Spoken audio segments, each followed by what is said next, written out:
Bangladesh just delivered one of its most dramatic election outcomes in years. The first national vote since 2024 uprising, and the results are sending signals far beyond Dhaka. Power has shifted, old political dominance has cracked, and regional capitals, especially New Delhi, are watching very closely. This election wasn't just about who runs Bangladesh next, it's about the direction of the country after political unrest, youth mobilization, and a reset moment in its democracy.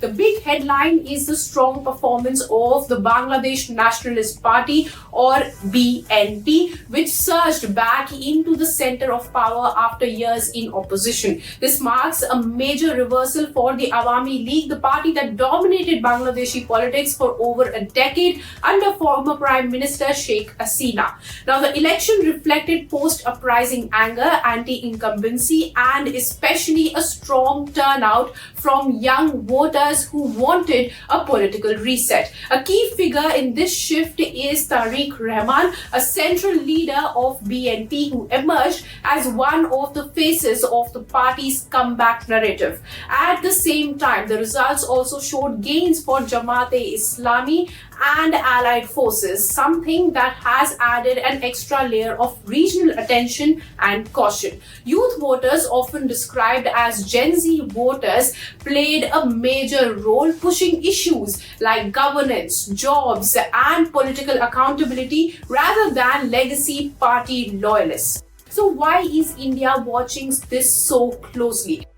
Because Bangladesh is not just a neighbor, it is one of India's most strategically important partners in South Asia. The two countries share a long land border, deep trade links, security cooperation, and critical connectivity routes to India's northeast. Over the past decade, New Delhi built especially strong working ties with the Hasina government on border security, counterinsurgency, and infrastructure projects. A change in political leadership in Dhaka naturally raises questions about whether those arrangements continue unchanged or get renegotiated. The concern in Indian policy circles is not simply who won, but how the new power balance behaves. A BNP-led government is expected to take a more nationalist and recalibrated foreign policy line, described as a more Bangladesh-first approach. Now, this could mean tougher bargaining with India on trade and transit,